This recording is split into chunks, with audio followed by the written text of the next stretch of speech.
Does anyone ever actually know what they're doing? Because I don't.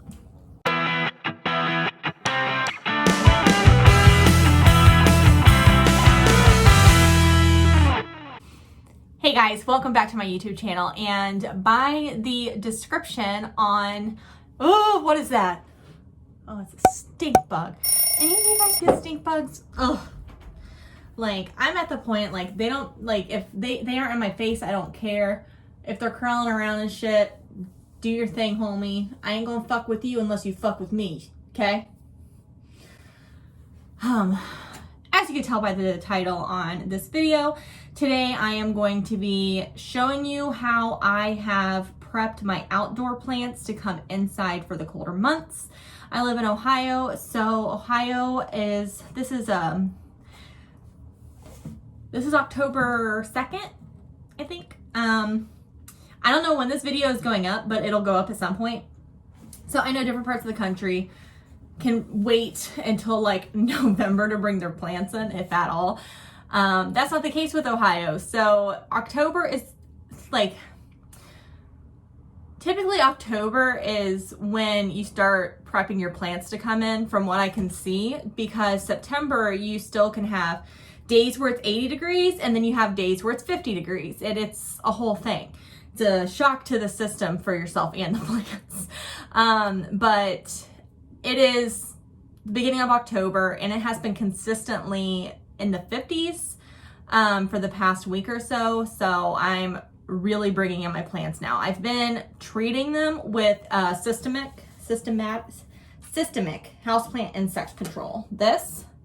So this is just little granule things.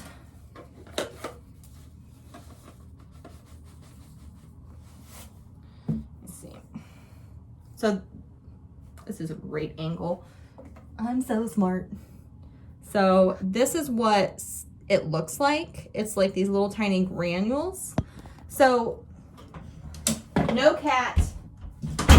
My cat's not allowed in here because there's plants in here. So basically what I do is I just sprinkle this into the soil, like on the top of the soil, and then I water. And that is going to help prevent any insects. Not all of them, but it helps prevent the insects from getting into the plant. You're still gonna get spiders and stuff like that, but spiders, they do their thing. They eat all the gross insects. So those don't bother me too much. Can I just say that when my hair is braided like this, like the layers that I have, it makes me look like a teen heartthrob from the 90s.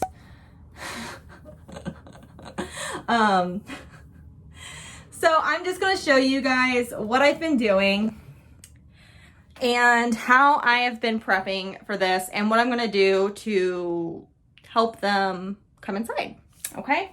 So I have got plants literally everywhere in my bathroom right now. Hold on. I have to excuse the mess just because there's plants everywhere, but like these are my imports that you guys would have already seen the video for. I've got a sad cactus that I have to fix. I keep cacti in my bathroom. I don't know, I just like it. But here's majority of this is that golden pothos right here. I tried hanging it up on that and it did not work. It was like crushing the leaves and it made me sad. So in here I've got a multicolored transcantia. I've got my ficus tenaci, my ficus audrey. I've got transcantia nanook, my ratiphora tetrasperma ? One of those bitches. Satin pothos. I don't know. Golden pothos. And yeah, that's all I could fit in here. And then I have my beautiful lemon lime maranta. That is also going to get a bit of a snip because it got a little bit of sun stress. So basically these plants have already been treated with a systemic, but I'm going to go ahead and sprinkle some more on it just to be safe. And then I'm going to hose them off with my shower head. So like I'm just going to be sprinkling this into the soil. So funny story, my oldest sister, she loves Transcantia. Like she gets like the typical Zabrina ones, like the purple ones. And she didn't know that if you bring them inside, they'll live. So at the end of every season, she always threw them out. Cool story, bro. You should tell it at parties. And I'm like, no, bitch, you can, like, they go dormant. Like, just because they stop growing doesn't mean that they gonna die. You just need to bring them in.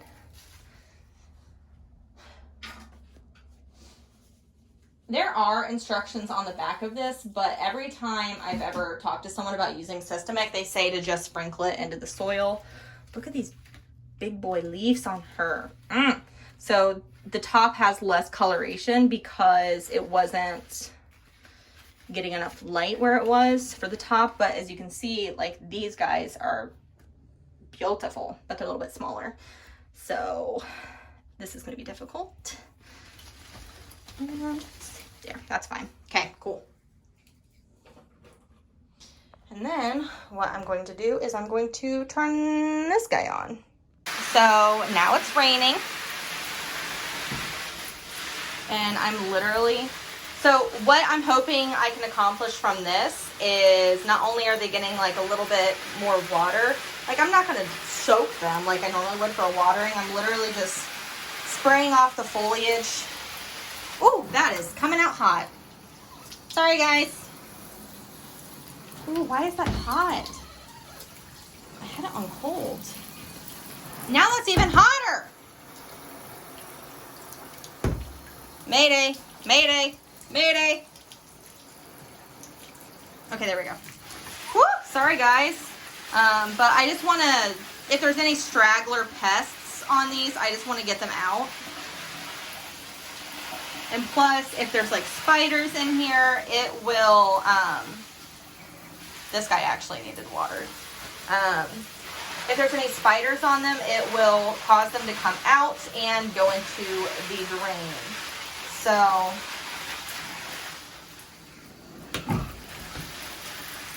yeah. I think that is good for now.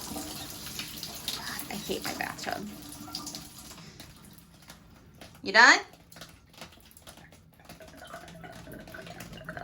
Okay, good. At least it's not coming out hot. Okay, cool. So I've rained on their parade a little bit, and I'm sorry this video is so shaky. It's kind of hard to do this while holding something, and it wasn't something I could have used my tripod for. But that's what I am doing to bring my houseplants inside. There's not a lot of videos on this. Also, peep my kids' toys. I have a 2-year-old. There's not really a lot of videos on this that says what they do and showing what they do. At least that I could find. I'm pretty sure that Plantarina and Harley G have a video on it, but they live in completely different zones than I do. Like Harley G is out in like Idaho or Utah, and then Plantarina's in New York. So, completely different environments. But yeah, so I got them sprayed off. I already see one spider that came out. And I'm just hoping that this will make it easier to transition them inside. Let me put you on the toilet. Basically, just trying to get them prepped to changing from inside to outside. Now I just need to figure out where to put them all, which is a different story. Kind of concerned about that. Like I have my big Monstera deliciosa on the front porch. I've got a fiddly fig on the porch. I've got my Monstera Salome. I also have a huge asparagus fern. I don't know where to put them. I talked to my husband about putting like a bar up in my living room that goes, like we have like this little nook area that you can fit a couch in basically. And I talked to him about putting a rod across there so I could hang baskets from it, but he doesn't like that idea. So we need to figure something out. And I could store some of them in my basement, but the problem is that my cats would go for them, and I have plants that are not cat friendly.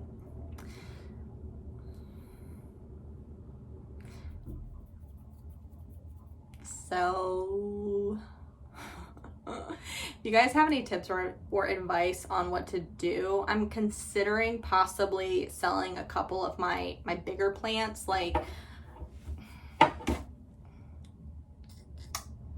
my monstera. I don't want to sell it. I love my monstera, but I can get them at Lowe's or Home Depot like literally anytime throughout the year. My monstera salome is freaking massive. Massive. I have no idea where I'm gonna put that bitch. None. And oh, I also have my bird of paradise.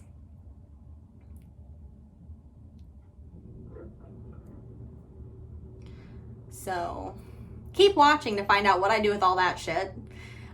Make sure that you like, comment, and subscribe. Ring the bell, and make sure that you tune in every day so that way you don't miss one of the 31 days of uploads. If you guys have any recommendations on a video that you would like me to do, that you would like me to touch base on, let me know. If you guys have any other, Miranda just scared the shit out of me. If you guys have any other tips and tricks on how to prepare your plants from coming outside to inside, let me know. Put them in the comments, because I'm still learning, and I'm sure that other people would love to hear those tips and tricks. But yeah, also make sure you check out my Planty Instagram account. The name is Planty Mama YT for YouTube, and I post lots of fun stuff there as well. But yeah, like, comment, and subscribe, and I'll see you in the next one. Bye.